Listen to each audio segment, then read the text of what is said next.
left with you, the feelings going through. It's always you, it's always you, it's always you, it's always you, it's always you, it's always you, it's always you.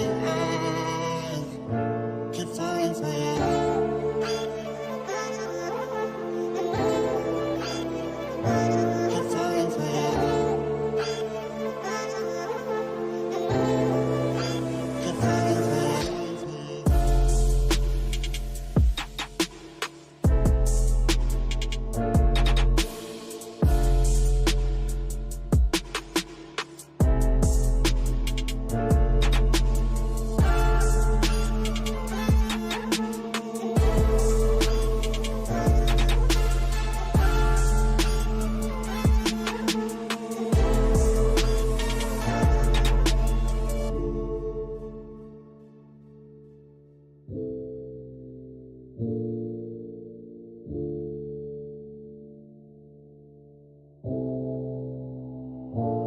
Why do I keep feeling this pain? It's like I'm going for insane. It's nothing left to say. It is time, let it be. Away from me, away from me. It's always you. It's always you. It's always you. It's always you. It's always you. Keep falling for you.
Customize and save with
Hello, and welcome to the Full Send Half Mast Podcast, episode number 39. I'm here today by myself. Unfortunately, Tom could not make it, but we're here to talk about some racing. We got a bunch of news to go over. We got the IMSA WeatherTech Series, the Pilot Challenge Series there at Road Atlanta for Petit Le Mans weekend, as well as the Xfinity and Cup Series, opening races of the round of 8 for both those series at Vegas, as well as our infamous driver and bonehead of the week segments. We'll go over the Cup Series points after Vegas, which have changed multiple times over the last couple days. We'll get into that. Hit my hat that I'm wearing here tonight. And then I'll preview the races this weekend for the Formula One Grand Prix, the United States Grand Prix at COTA, as well as the Trucks, Xfinity, and Cup, all at Homestead this weekend, as well as my NASCAR fantasy. We have a shout out in the Radioactive of the Week and our new Radioactive of the Week quote. Go over the entry list this weekend, notable entries for the races. It's going to be great. And then a few extra things I want to talk about here tonight as well. So before we get started, we're going to get a quick word from our sponsor. W Energy Blends, introducing Neurofactor, an all-natural coffee cherry extract to help fuel you with energy, laser focus, and fast reflexes. Provides concentration with important amino acids and vitamins without the crash that ordinary canned energy drinks just cannot provide. Try amazing flavors such as Dragonade, Dub Sludge, Galaxy Grenade, and my personal favorite, Beach and Peach. Buy the starter pack today, including 2 flavors and a shake cup for an extremely low price. Follow the link in the description below and use promo code DIGABOYS for 10% off your order. Thanks to Dubby for their continued sponsorship of Dega Boys Broadcasting. Alrighty, let's get right into the news here. First off, I want to actually, you know what? It's bugging me. We gotta start off with the Ryan Blaney controversy. Big Daddy NASCAR doing Big Daddy NASCAR things again. Post-race, Ryan Blaney ends up scoring, I think it was 8 stage points, finished 6th in the race. NASCAR post-race disqualifies him for shock length, not meeting the requirements. And then, a day later, they come out and say, nope, we are going to rescind the penalty. Everything's fine, whereas our procedures were messed up. The 6th place finish will stand. His points will be renewed, his stage points. Alrighty. Where's the transparency here? I don't understand this. Why would we disqualify someone if we don't have all the facts, we don't have the right procedures? Isn't there supposed to be like a protocol for this where we send it back to the R&D center and we hear something on Wednesdays when they usually make their announcements? Nope. We're just going to go right up and say it right here at Vegas. We're going to disqualify him, cancel away his 6th place finish, all of his stage points. We're going to penalize him. And then we're going to do Big Daddy NASCAR things. We're going to come back and double back on or reverse what we went on. I mean, the best way I can describe this is at least Big Daddy NASCAR didn't do a Big Daddy NASCAR move being Big Daddy NASCAR. I mean, that's what we saw. I mean, this was the most crazy thing. And it changed the whole complexion of the playoffs within a day. I mean, we got everybody reporting news on this whole Ryan Blaney penalty, then everybody has to go and backtrack off that and change their whole... I mean, what a clownery show here by NASCAR. I mean, can we not just wait till Wednesday when we go back to the R&D center and make a ruling? Do we have to make it right there at the track that day? I mean, this is just ridiculous here. Fortunate for Blaney, though. I guess however you want to look at it. I mean, now he's back in semi-contention, but it still doesn't change the fact that he's going to have to win. I mean, what's the difference between being, 17 points out now or whatever he is now? We'll look at that here later in the podcast. And then 53, what it was, I had to change the points about 3 times this weekend. I had to change it to what they were post-race, then change it to the penalty, and then change it back. I mean, just clownery here in the NASCAR series. I mean, I don't understand this. We need some more transparency in this sport. If you're going to make a ruling, at least make the right ruling. Don't make a ruling, double back on it. I mean, mostly we used to be able to have penalties given out on like Tuesday, Wednesday when they went back to the R&D center. Why don't we just go back to that? Why couldn't they have just had been like, hey, there might be a problem with Ryan Blaney. We're going to go take it for review, go through all the processes, triple, double, quadruple check if you have to make sure it's the right call before you make a statement. Just ridiculous. I don't even know. That's just Big Daddy NASCAR stuff. Being Big Daddy NASCAR and inadvertently, as Tom would say, not trying to be Big Daddy NASCAR, being Big Daddy NASCAR, hiding the fact that they are, in fact, Big Daddy NASCAR. So, the penalty did not stand. The disqualification did not stand. He is accredited with his 6th place finish as well as all of his stage points that he earned through the first 2 stages at Vegas. Alrighty, with that being said, we'll move on to the next bit of news here. I don't know if you guys have been keeping up with the High Limit Sprint Car Series. Kyle Larson and Brad Sweet's kind of all-star sprint car midweek series that they do throughout the country, kind of bringing the best talent to light, competing against Kyle Larson, kind of a superstar thing where everybody tries to show up to beat Kyle Larson. It's kind of his thing. He ended up winning the inaugural championship this year. Wow. I mean, that's what I want to talk about next. What an amazing week this was for Kyle Larson. We'll talk about it more here in a minute, but he passes his rookie orientation for the Indy 500 with Arrow McLaren this week. Then he goes out and wins the High Limit Championship as well. And then goes out and wins the first race of the round of 4 in Vegas. I mean, this guy is insane.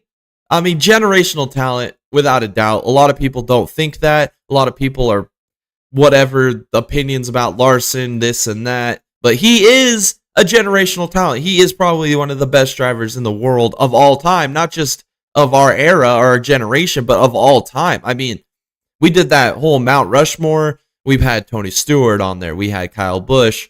We had AJ Foyt, Mario Andretti, probably the 4 greatest drivers I'll ever live. And then honorable mention was Juan Pablo Montoya. I don't know why we didn't honorable mention Kyle Larson. I mean, this guy could jump in anything and win. This guy could jump in anything and be competitive. He goes out and proves it on a weekly basis in the Cup Series. I mean, yes, he throws races away, finds ways to lose races. It doesn't matter what he drives. But he's always fast and right up and ready to go in speed. Just insane. I mean, we are in a great time period of racing. We are kind of narrowing down our Driver of the Year nominees. And, of course, you got to put Max Verstappen. I mean, what he's done this season in Formula 1 has been insane. Basically breaking every record, 10 races in a row, wins a championship with 6 races to go in a sprint race, for a fact. Then Alex Palou, with his amazing championship campaign this year, untouchable, basically. Just outdrove everybody. Strategies were on point, not really any mistakes. What really cemented it for me was that Toronto race where his whole wing was falling off and was able to hang on for like a P2 finish. Just insane driving talent. Seals the championship with a race to go. So he's definitely a nominee. And then we'll talk about it more here in a minute. But Pipo Derani put that team on his back this whole season. Ends up claiming the championship there in IMSA. And then now you got to look at who is your number 4. Who is your last option here? I think it's gonna be Kyle Larson. I don't really know what anybody else can do in the world right now to compete with taking that 4th spot away from Larson as Driver of the Year nominee. So unless, I mean, he's already locked into the championship 4. He is the favorite. I mean, you could say, oh, Hamlin, Truex, whatever, Byron, whatever, but none of them are advanced to the Final 4 yet. Kyle Larson's the only one. So he is the championship favorite, no matter how you slice it. He is the championship favorite. So. And then he goes out and wins the High Limit Sprint Cars. He's going to be making an Indy 500 appearance next year. He passed his rookie orientation. I mean, Kyle Larson is a generational talent. He is one of the top 5 drivers in the world as we stand. No arguments with that. And could very well, by the end of his career, be probably one of the greatest drivers to ever walk the face of the earth. And it is a great time to be a racing fan. We are witnessing just amazing driving all throughout the world in all multiple series. And the thing that really gets me here is it's not like basketball or football or baseball where the best players in the world all play under the same umbrella leagues and they will all have a chance to face off against each other and prove who's better and whatever, sort it all out. In racing, we don't get that. I mean, there's so many different diverse niches of racing. Between open wheel racing, dirt track racing, short track racing, stock car racing. I mean, there's just and sports car race. There's so much different diverse racing that none of them get to compete against each other on a weekly basis or on a yearly basis. and they're all spread through all these different types of racing disciplines.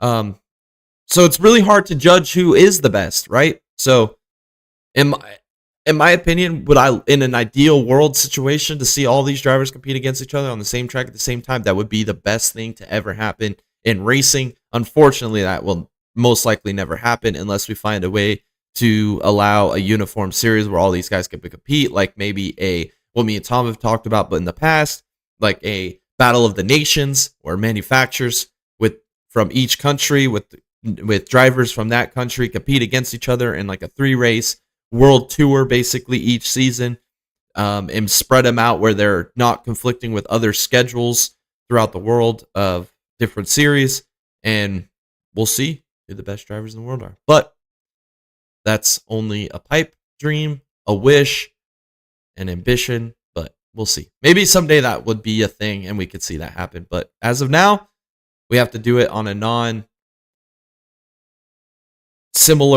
judging basis, I guess, is what you'd have to say. All right, more news. Sheldon Creed is out at RCR. This is kind of a shocker to me. I figured that he would stay with RCR for the foreseeable future. Sounds like it was a mutual parting of ways there. So where do we see Sheldon Creed move on to here in 2024? That is yet to be seen. There's openings at Gibbs. Junior Motorsports has kind of got all of their stuff kind of locked in for next year now that Sammy Smith moved over to the 8. Brandon Jones probably re-signed. Mayer, I would assume, would be back. Allgaier, he is not going anywhere. So that's kind of out of the question. Other than RCR, I mean, I'm looking at Gibbs. I mean, it's got to be a Gibbs ride. There's at least 2 open rides there next year. Nemechek moving on, Sammy Smith moving on. The 19's been an all-star car, so I mean, there's really 3 open seats at Gibbs next year in the Xfinity if they continue to run 3 cars. So I could see that being an option for Sheldon Creed, although Whelan's not going with him, so I don't know what kind of sponsorship he brings, but we'll have to keep tabs on that. Don't know.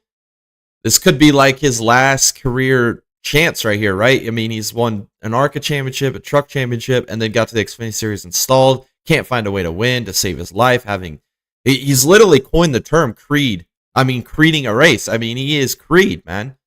I mean, Sheldon Creed is the example setter for just finding ways to not win races. So we'll see. We'll see. Maybe another career resurgence here for Sheldon Creed. Maybe find a Gibbs ride. Also, with Haley Deegan moving on to the Xfinity Series next year, there's an open ride there at ThorSport in the Truck Series. And there has been rumors that Frankie Muniz could potentially claim that number 13 ride in the 2024 season. Nothing confirmed, just rumors. But that's something to note. Very interesting there. I would love to see it, but I think it all come down to money at the end of the day and Ford backing. I mean, really, if Ford is pretty invested in that ThorSport truck team, that's kind of their premier team there in the trucks. Also, with Carson Hocevar moving up to the Cup Series, there's an open ride at Nice in the Truck Series, the number 42, and that is going to be occupied by Matt Mills. He has made a few starts for KBM this year, not had a lot of success, bounced around a lot of underfunded teams over the last few years, and now he's going to get a full-time ride in 2024 with Nice and the number 42 truck, so we'll have to see what he does there. Also, it's going off of that Indy 500 rookie orientation test. There was 4 rookies that attempted that. It was Renus Lundqvist, Tom Blomqvist, Armstrong, I am having a drawing of Marcus Armstrong and Kyle Larson. They all passed their Indy 500 rookie orientation test. The only rookie that hasn't made their orientation test yet is Kiffin Simpson, which we know he'll be racing for Chip Ganassi next year. So I don't know when that's coming, but it's going to have to happen soon if he is going to be competing in the Indy 500 this season. But to note, those 4 drivers did pass the rookie orientations. So that is big news for the Indy 500 next year, next May. It's going to probably be one of the biggest races. The 108th running of the Indy 500 is going to be one of the biggest storyline races, especially with Kyle Larson making an attempt. Alex Palou still searching for that 8,500 win.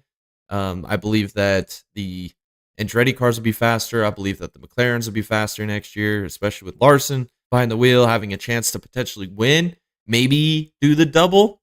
That would be something to see. It's never happened, so we'll see if that can happen next year. I talked about the Blaney disqualification in Vegas. Also, a big surprise to me, I thought that this guy would be moving on further than where he's at now, is Corey Heim re-signs with Tricon in the Truck Series for 2024. I did not see this coming. I thought he would be definitely in lines for a Gibbs ride. Like I said, there's three open Gibbs rides in the Xfinity Series. I thought Corey Heim was a home run, slam dunk, take it to the bank type option there for Gibbs. I mean, this guy lit the Truck Series on fire this season. I think he is probably one of the top 10 prospects right now in the Xfinity Truck Series ranks right now. And he's going back to the Truck Series. I mean, he's still got the championship this weekend to potentially lock himself into that final race there at Phoenix. But yeah, I don't know. He's already locked into the final race of Phoenix. He won there at Bristol, so I don't know. If he wins the championship this year and he has to come back again, it just seems a little counterintuitive to me. So I guess that would probably put him as your front run championship next year in the Truck Series. I mean, he's back with Tricon, seeing what he's done so far this year, so we'll see what goes with that.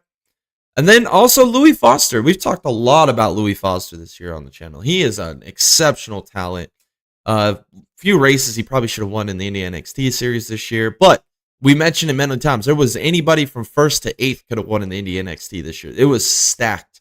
And now that a bunch of guys are moving on from the Indy NXT, it's kind of opening the spot here for Louis Foster to re-sign here with Andretti in 2024 and maybe be a championship contender next year in the Indy NXT. We'll have to wait and see, but he did re-sign to come back to the Indy NXT for Andretti in 2024. Also, loose wheel in the Cup Series for Gibbs this weekend. Just another trend continuing on, and Ty Gibbs' wheel comes off during the race, and so they suspended 2 of his crew members for 2 weeks here with this incident. So again, just another continuous problem that we keep seeing here in the NASCAR Cup Series, and we've talked about it 1,000 times. I don't want to get into it anymore, but that is what happened there. And then also in the World Endurance Championship, Glickenhaus has officially announced that they are not returning in 2024. It's been rumored they were having sponsorship issues, having trouble funding their team, and they have completely backed out of the 2024 World Endurance Championship. It's really sad because they ran really well at Le Mans. I believe that they both finished 5th and 6th, respectively, overall at Le Mans and in the hypercar class itself. So, I mean, they've shown glimpses of excellence. It's just they can't keep sponsorship, can't keep funding to keep running in the World Endurance Championship, which is sad because of how many new teams are entering, and now we have one leaving. Just really tough moment, and especially with Meyer Shank Racing leaving IMSA, which we'll talk about that more here in a minute. All right, let's preview the races. This weekend we had the IMSA WeatherTech Series, the final race of the season. The Petit Le Mans at Road Atlanta, as well as the Pilot Challenge Series, was ending their season there as well this weekend. And then Xfinity Cup at Vegas. First race of the weekend was the Pilot Challenge Series, the Fox Factory 120 at Road Atlanta. We saw the number 69 McLaren take the pole in Grand Sport.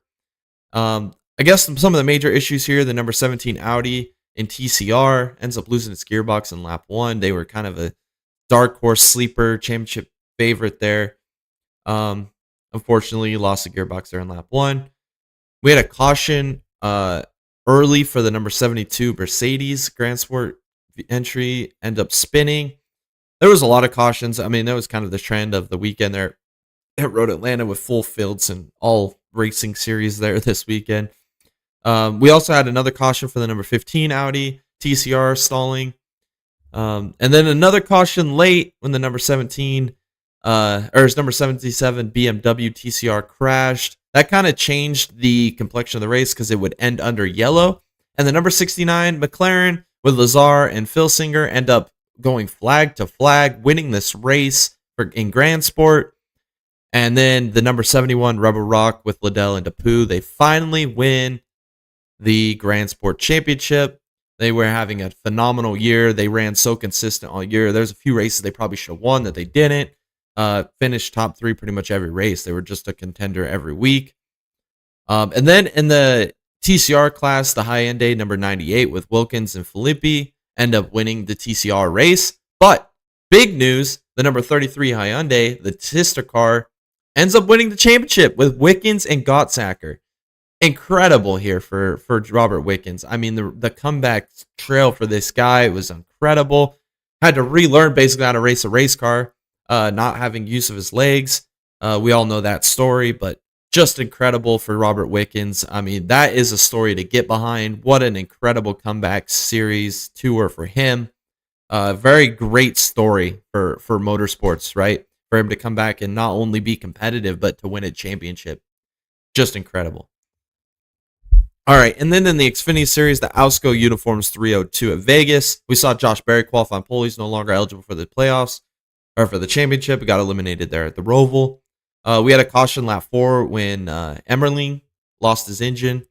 There wasn't a whole lot of cautions in this race, actually, because we had another caution lap 13. Joe Graf Jr.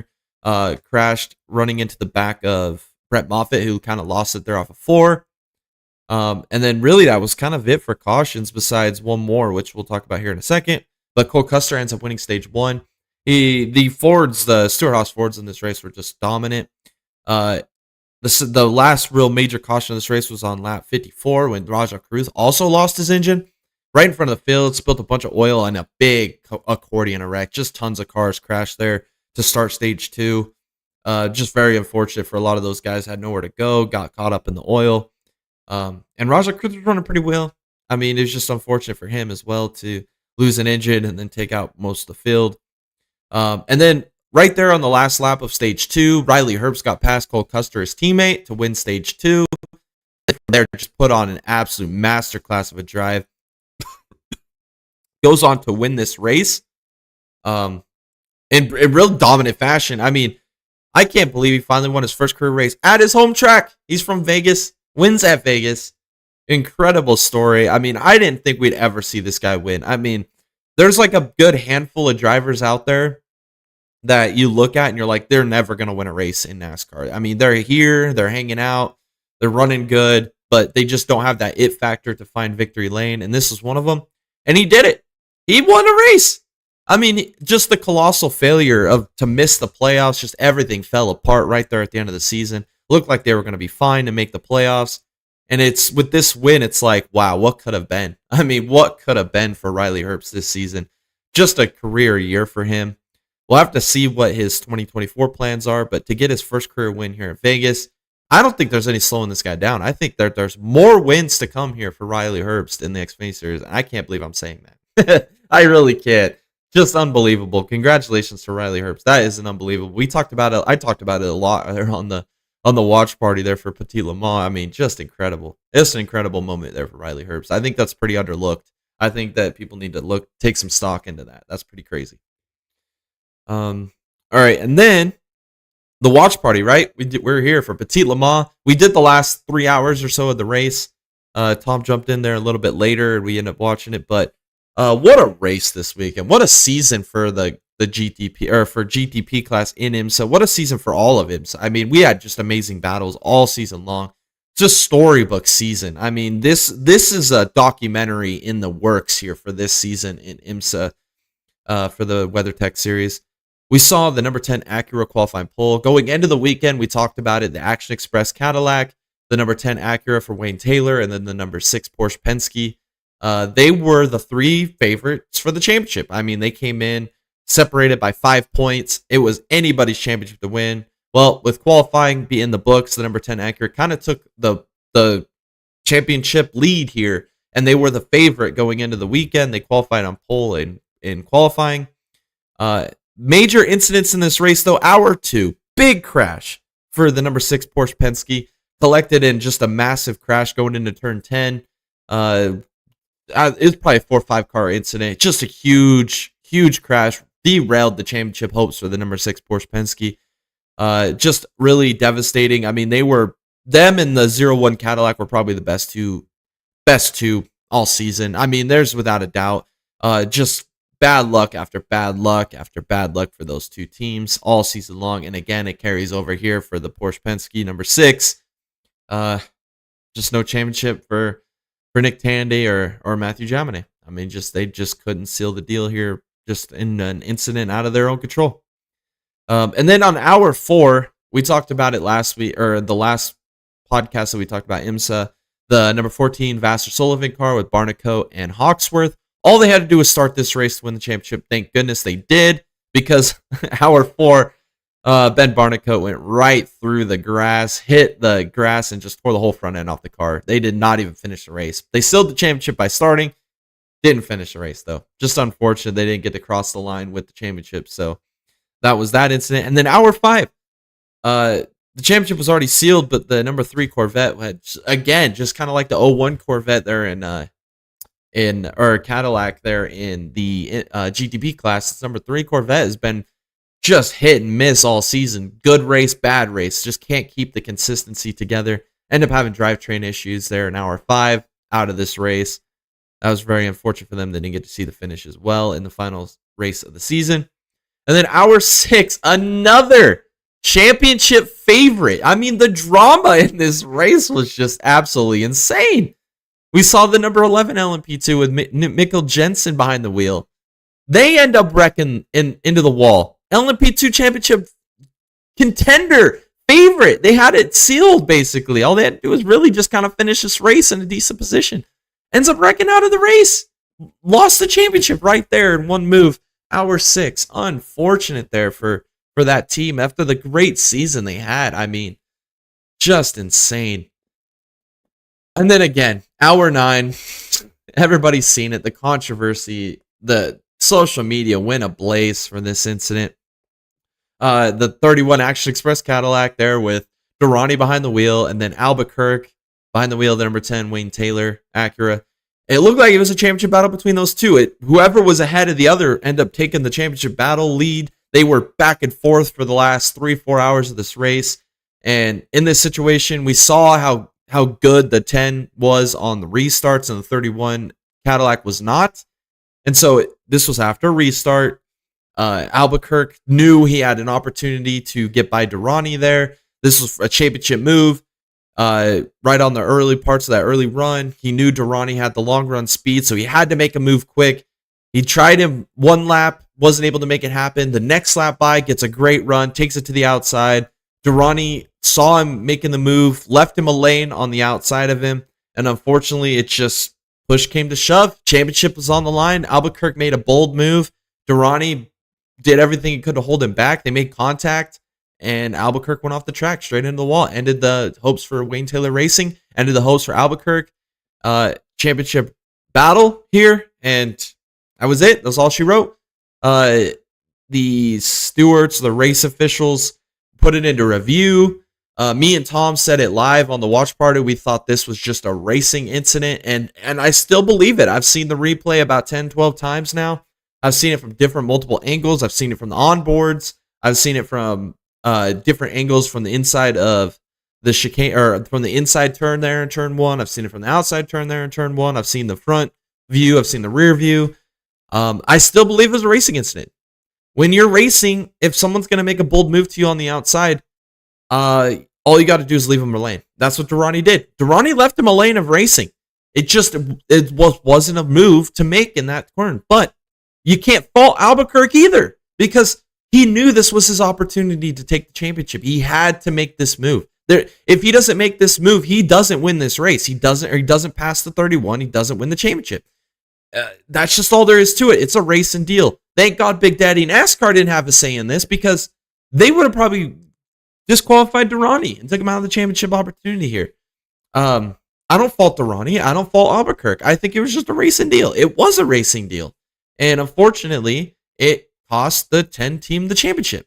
And probably not the way Durrani wanted to win the championship. I 100% agree that he probably looks back at this and goes, wow. And to be honest, how you know it's a racing incident, Durrani radioed with the team and said that he was looking in the mirror, and he's like, where did he go? I don't think he expected to wreck Albuquerque there. Not at all. He was racing him door to door. And he was shocked more than anybody that Albuquerque wrecked right there. So it wasn't intentional. And that ultimately derailed the championship there for Wayne Taylor. Unfortunate, but that's just racing deal. And the racing officials did not deem it to be intentional. They didn't deem it to be a dirty move or anything that you would want to say the social media warriors are saying. they claimed it a racing deal. So there you go. There, yes, sums it up. But for the end of this race, we saw a late race restart there, and after this caution, we saw a lot of the front runners go in and pit, including Durrani, including the 25 BMW, which was with Di Filippi behind the wheel. That was the closest competition there for Durrani for the championship at the end. Unfortunately, they weren't able to make up enough spots there at the end of the race to get ahead of the 31 team in points. So late race restart. Me and Tom question it. The 01 Cadillac and the 60 Acura, as well as Proton. I think it was the JDC Miller team as well, all decided to stay out, which was kind of surprising because they were all close on fuel. It turned out to be the right move there, though, because the 60 Acura got a great restart. Story of the 01 Cadillac season. Best car all day long. Best car all season long. Just can't find ways to win races. Again, got beat on a restart. And the Acura, with Colin Braun behind the wheel, they end up taking the lead, and they end up holding on to win because we have caution late in this race that ended it under yellow. Unfortunate for the 01 Cadillac. How heartbreaking to lose this final race after dominate performance. I mean, it doesn't matter what they do. They find ways to lose. And the 60 Acura, the final race for Meyer-Shank Racing in the GTP class, they are leaving IMSA after this season. Walk-off win. I mean, Colin Braun, Tom Blomqvist, Elio Castroneves. Tom Blomqvist is moving on to IndyCar. Castroneves, I mean, wins. What an amazing performance here for Elio Castroneves, getting the win here at Petit Le Mans for Acura. And then Colin Braun, he's kind of the odd man out. I mean, where's he going next year? I mean, this is a big win for him, I believe. So for him to especially get that move on that late race restart to get the win. Walk-off win for Meyer-Shank Racing here in the GTP class. And the number 31 Action Express Whelen Cadillac wins the championship. Just a dramatic season. Came down to the final race, the final moments. Like, we were watching Di Filippi. I mean, he had an opportunity to win the championship there at the end. Just wasn't able to make enough spots up on the 31. Just insane. And then in LMP2, we saw Hanley, Kurt, and Siegel end up winning the LMP2 championship in the 04. Wow. Just who expected that? I mean, them and the 11 were battling all season long. The 11 has their mistake there in hour 6. The 04 capitalizes. They win the championship. Just incredible season there for them. And then also in LMP3, the number 30 with Grist. I just got to mention this. Grist, Dickerson, and Garg end up winning the race, although the 74 team ends up winning the championship with Fraga. But Fraga and Grist all season long, it seemed like every single race that LMP3 was racing, these two guys were battling each other for the win. I mean, they just threw it all on the line again in this race with about 40 minutes to go. They're running side by side, ends up cutting the tire down on Fraga. So the 74 ends up getting the championship, but the 30 ends up winning the last battle. It's just so poetic. I mean, what a season it was in IMSA this year. Just incredible. If you haven't seen any races, you guys missed out on an insane, incredible season. It's documentary incoming for this season. Just incredible. Every race was just phenomenal. Just phenomenal. And then in GTD Pro, we saw the number 79 Mercedes with Jucadillo, Gunan, and Engel end up winning.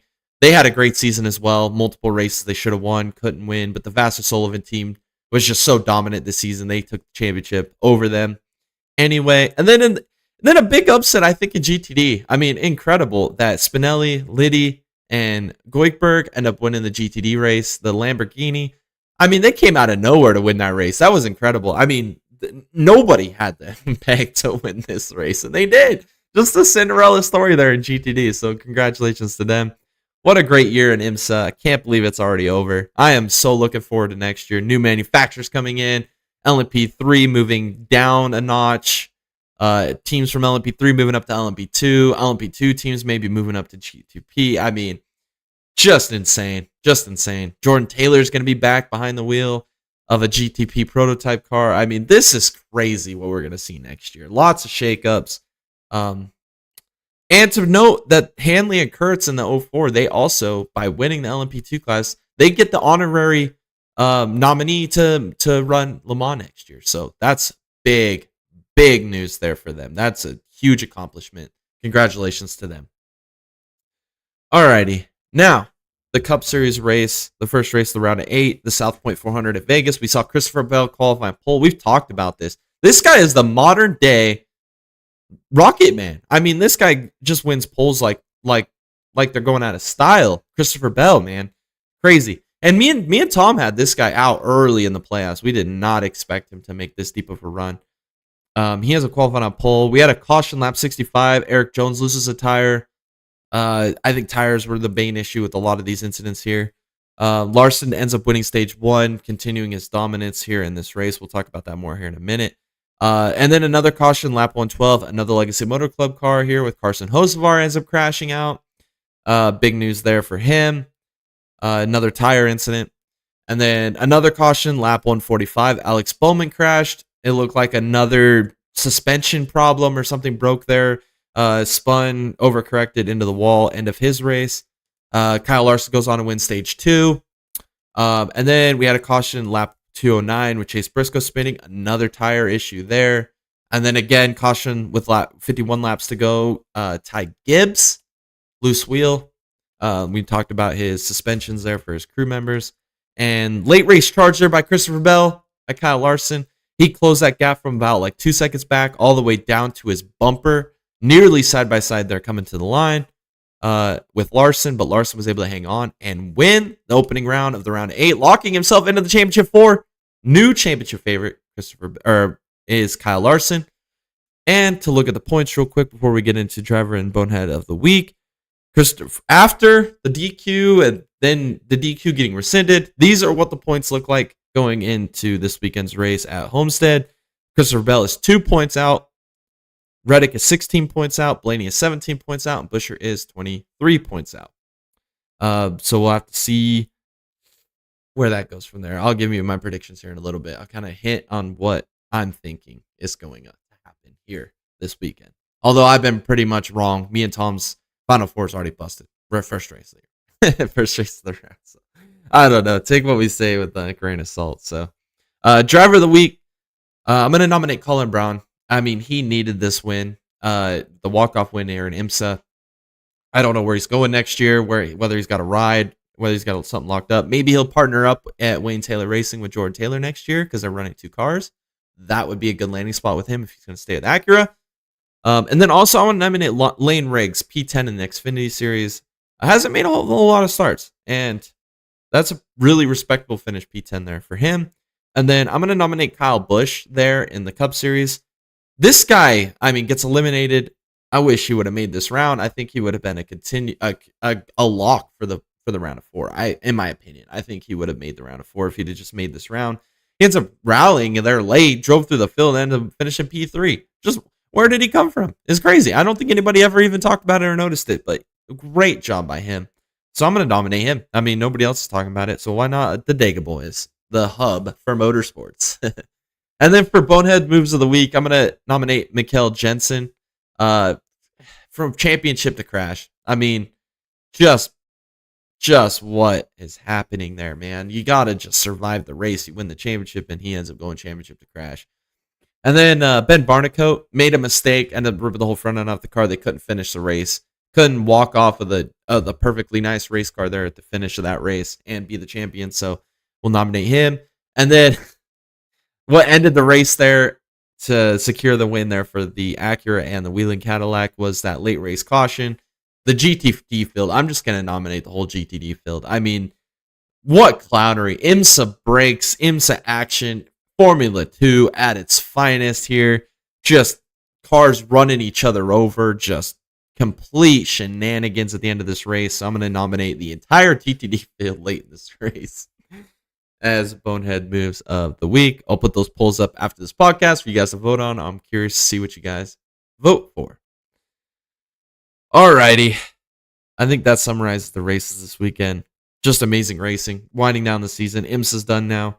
And there's just a few more races left in NASCAR. I believe that there is 3 Cup races, 3 Xfinity races, and 2 truck races. So we have currently 8 races left in the NASCAR ranks, as well as 5 Formula 1 races, 1 Formula 2 race, and 1 World Endurance Championship race to seal out the 2023 motorsport season. All right, let's preview the races this weekend, right? We have Formula One at COTA for the United States Grand Prix. The Trucks Xfinity Cup at Homestead. Notable entries this weekend. In the Truck Series, we got Marco Andretti driving for Spire in the number 7 in the Truck Series. Trevor Bayne will be in the number 25 Rackley War Truck this weekend, as well as Bailey Curry in the number 41 Nice Truck. I've got more to talk about here in a minute with that. And then Jack Wood in the number 51 KBM Truck. Jake Drew in the number 61 Hattori Truck. And then Armani the Missile Williams is back in the number 46 G2G Truck. Watch out, truck field. This could be a problem.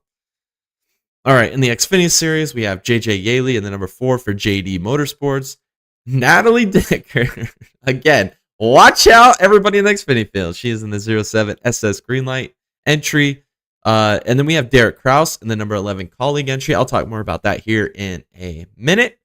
Wyatt Snyder is in the number 19 JGR entry. Dale Jr., he's back for his final race this season in the Junior Motorsports number 88, as well as Jeffrey Earnhardt in the number 44 Alpha ride, and then Ryan Newman in the number 66 MBM. And then in the Cup Series, big note here, John Hunter Nemechek got approval from Chevy and Toyota to run one race this season for the team he's racing for next year in the number 42 for Legacy Motor Club this weekend at Homestead. That's pretty interesting. We'll have to see what he can do. See if he can run better than Hocevar. I think that's a pretty good gauge to see what Nemechek can do in that ride. As a lot of people think that Nemechek's a way better talent than Hocevar. So if Hocevar can do what he's been doing so far this season and Nemechek can't match it, maybe that goes to show how great of a talent Hocevar is. Just saying. And then Ryan Newman will also be racing this weekend in the Cup Series for Rickwar Racing in the number 51.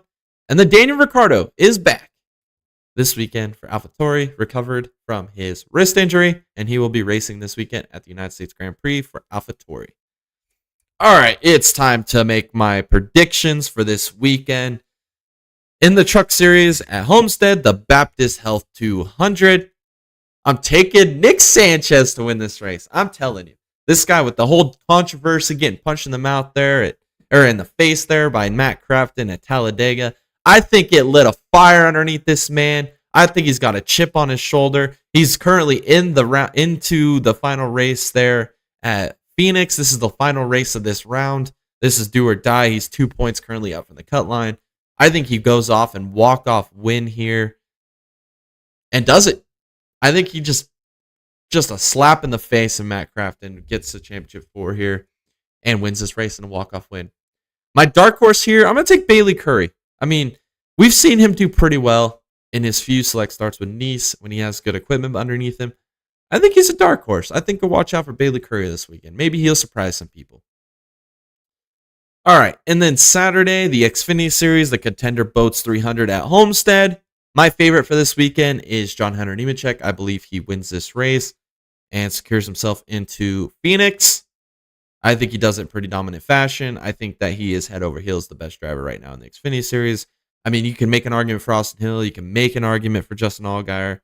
But I believe that he is going to get it done, lock himself in to the the championship 4. And he will be the first one to do so because Riley Herbst won last weekend. So still 4 spots to be earned into the championship 4 there in the Xfinity Series with 2 races to go in this round. And then my dark horse here, I'm going to take Derek Kraus. Not because I think he can win the race, purely just because I think that he's got a lot of talent, and every race that he's ran so far in that Collie car, he's done really well. So I would look to him for a solid top 10 finish, potentially, if all things go right, and maybe a little bit of chaos happens there late with some restarts. Maybe he can find himself in the top 5. Just throwing a dart at a board there. And then for the Formula One Grand Prix, the United States Grand Prix at COTA, Max Verstappen, obviously. I mean, this guy is unstoppable. I don't think that him winning the championship is going to be a distraction. I think he's still got a lot that he wants to prove this year and win. He's already a Driver of the Year nominee in the Dega Boys book, which is the only book that matters. So I believe that he goes out and wins again this weekend, continues this momentum run that he's on, and just continues to stack up these Grand Prix victories. And then my dark horse, I'm just going to take him purely because he's coming back. I'm going to take Daniel Ricciardo. I think he gets points this weekend. I think he gets a top 10. We've seen what Liam Lawson's been able to do in that vehicle. What you think of Liam Lawson or not, I think he's got a lot of talent, but Ricardo has been a stable, confident pick in Formula One for the last decade or so. So I think that him coming back, he's got a chip on his shoulders. Well, he wants to prove that he can still do it. Hasn't had a lot of opportunities this year because of the injury, of course, and a late entry into the season. So I think that he runs good and gets points this weekend. And then for the Cup Series, the Forever 400 presented by Mobile One at Homestead. My championship 4 was Byron because I thought he was going to win at Vegas purely. And then I picked Reddick, and it was purely because I thought he was going to win here at Homestead, which is who I'm taking to win this weekend. And then I picked Hamlin because I thought he was going to win at Martinsville. And I picked Truex because I thought he was going to make it in on points, right? Well, I've already missed on that because Byron did not win Vegas. It was his teammate Larson. I did predict, though, that Hendrick was going to be strong, and they were. Other than Elliott having his incidents there in practice and wrecking, and then ran terrible all race, and then Bowman having his issues with his right front suspension broken. We still saw the Hendrick cars real quick, so I missed that one, but Reddick is going to win this race. He is head over heels, probably one of the best drivers at Homestead. Him and Larson are going to be dueling it out for the win.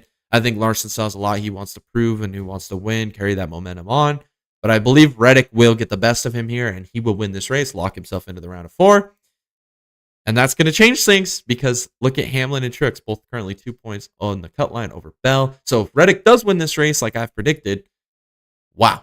We are looking at an interesting race going into Martinsville. I mean, we could be looking at both Hamlin and Truex missing out on this round of championship 4, and that would be huge because those are 2 championship favorites going in. So, and then my dark horse here, I'm going to take Eric Jones, and I just have a feeling that Eric Jones is the type of guy that really thrives in situations where you got to run the wall. Really put the race in your hands, driver talent. I believe that he's a guy that could be a sneaky top 10 contender here, run top 10 all day, and then we might end up seeing him contend for the win late in this race. Just throwing a dart at a board. Alrighty, now going into NASCAR Fantasy for this weekend. My 5-driver lineup here is going to be Kyle Larson. He just has nothing to lose. He's going to be fast this weekend at Homestead. I think this is a home run pick. I've also got Busher. I think Busher's going to run good this weekend. I really do. And if he is going to make this championship 4, this is the weekend he's got to just make hay. You know, he's got to score 16 stage points. I mean, it's just inevitable. He's got to score 16 stage points, and then he's got to finish top 5. If he can't do that, his championship hopes are done because I don't see him doing much at Martinsville. So this is his last hoorah, and I'm putting the faith in him. That's why I'm putting him on fantasy. And then I'm also going to take Christopher Bell. I can't just not pick him anymore because he's a lock for get you stage points. He's going to qualify up front. I mean, this guy is a pole sitting master right now. He's the modern day Rocket Man in the Cup Series. So he's going to qualify up front, top 5 without a doubt. So he's going to get me a lot of stage points. Whether he'll probably finish up there too. I mean, he's got a lot of talent, and this is a track that I believe suits his driving style. So I think he'll be getting me a lot of points this weekend. And then I'm going to take Byron as well because he's won this race in the past. He's ran well here every time they've been here. He's in a Hendrick equipment. They're going to be throwing all their eggs in that 24 basket is Hendrick Motorsports to get him into that round of championship 4. So I'm going to take him to get me a lot of stage points this weekend. And then I'm taking Reddick for obvious reasons. I think he's going to win the race. He's going to run up front. He's going to qualify up front. He's going to give me a ton of stage points, and he is going to carry my fantasy this weekend. And then when it comes to matchups, and again, it's the playoff drivers that pitted up against each other. They did some interesting ones here. Very interesting ones here. So we got both the Hendrick teammates against each other, Larson and Byron.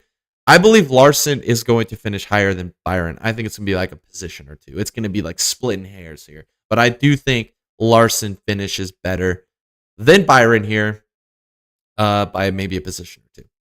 And then it's Hamlin and Truex, and I'm going to take Hamlin over Truex. I don't think Truex is going to win the championship. I'm really backtracking on this hard, very hard, because He's been non-existent in the playoffs.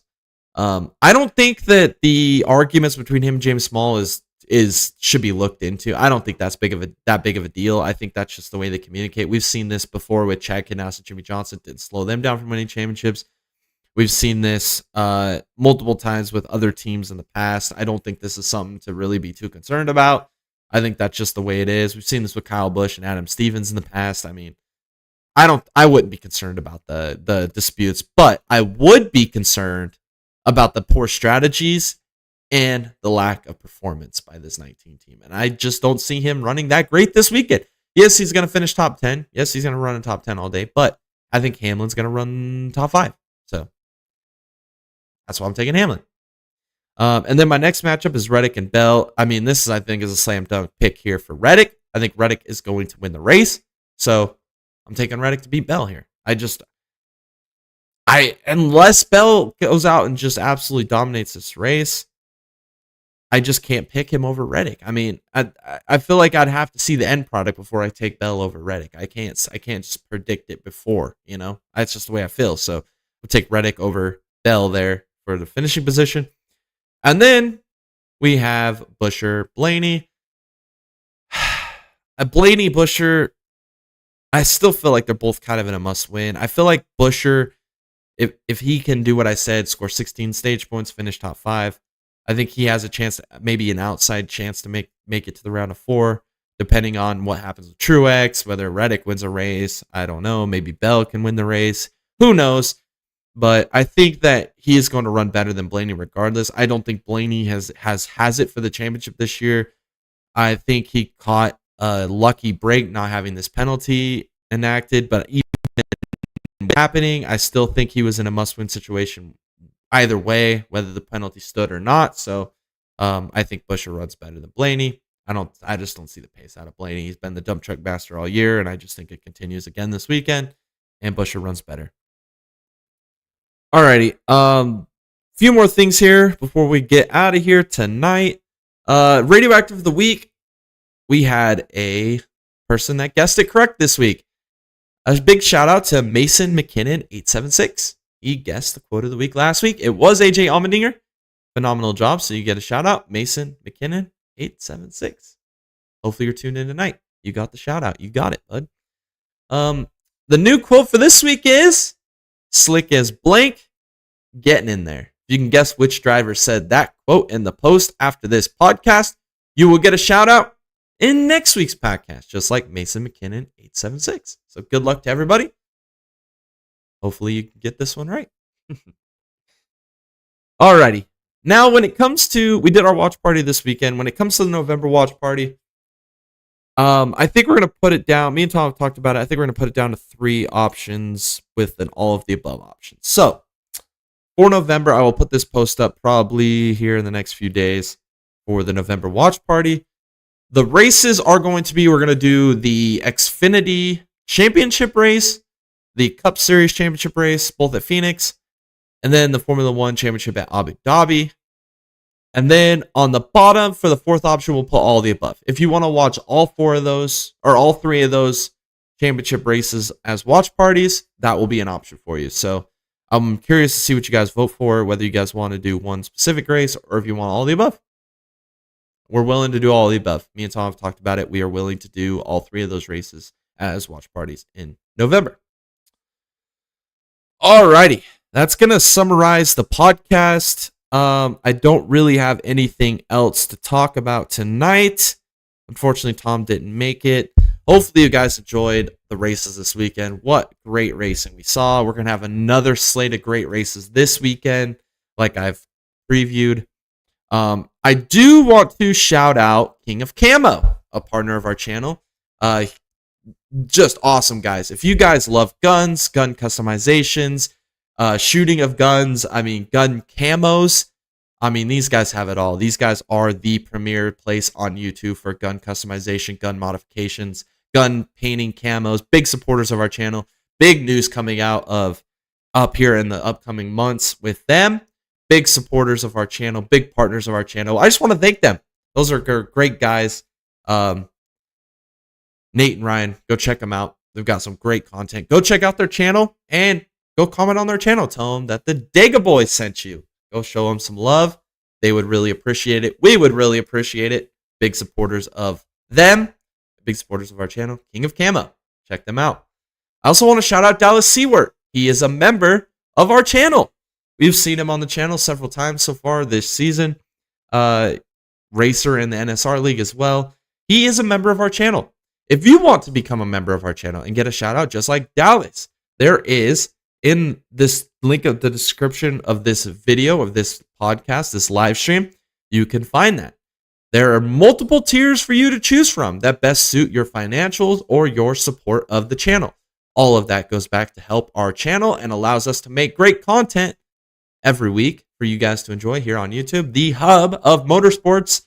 Please come and share your love and support for this channel and your love and support of motorsports throughout the world, as we've got to band together. We're a tight-knit group. We got to stick together. We're racing in the world. It's just fantastic right now. I mean, it's a great time to be alive and being a racing fan. We have just seen some great stuff all season long, and it's going to continue through the rest of the season and then on for years to come. So we will be here like clockwork to support the world of motorsports in the way that we do, with all of our great takes and hot takes and reviews. So we really appreciate everything. Become a member and you will not regret it. Comes back to help our channel out immensely. Also, if you want to help our channel, go visit our store. It's in the description of this video below as well. We have great swag, Big Daddy NASCAR hats, t-shirts, coffee mugs, sweaters, joggers, bumper stickers. Throw it on your mom's minivan. When she goes out to the store, everybody can see it on her bumper sticker. Come support the Dega Boys. Share us with your friends, family, your anybody that you know, your boss, your coworkers. Let them know about the Dega Boys. Tell them to give us a subscribe. Go check out our store. All of the profits there go back to help our channel as well as our membership. So please check out our store. Also follow all of our socials. We have a Patreon if you guys want to become an extra member of our Patreon. All of that goes back to support the channel as well. Allows us to keep making great content and live streams for you guys at home to enjoy, as well as supporting our broadcasts. Those take a lot of effort weekly, and Tom does a phenomenal job there. Does a great amount of work. So if you help us out on Patreon and help us out with all of our store and all of our memberships, that goes back to help Tom out with all of our broadcasts, as well as me with a lot of our videos that we make on a weekly basis. Make sure to check out our crash compilations. Those things are amazing. The one for October is building up right now. Working on that as we speak on a daily basis. Go check out last month's. Some great, crazy wrecks. A big full video. Something you can throw on in the background, listen to them, watch them, whatever. Share it with all your friends, family, coworkers, boss, anybody. You got that. And then also go check out our TikTok. Tom puts together a great program there on our TikTok. Lots of good footage and crazy cool skits that we got on there as well as our Twitter or our X or whatever you want to call it. We got some updates and stuff on there. Follow us there. And then go check us out on Facebook. Tom does a good job as well on Facebook to update you guys on anything happening with the channel. With that being said, this has been the Dega Boys Full Send Half Mast Podcast, episode 39. I want to thank everybody for commenting, and subscribing on all of our content and showing out here tonight for this podcast. And I cannot wait to see you guys on the next one. We will be back next Tuesday like clockwork. The hub of motorsports. We are the Dega Boys. I am Jay, and I am signing off for the night. Have a great rest of your evening and a great rest of your week. And I hope you guys enjoy the races this weekend. I am so excited.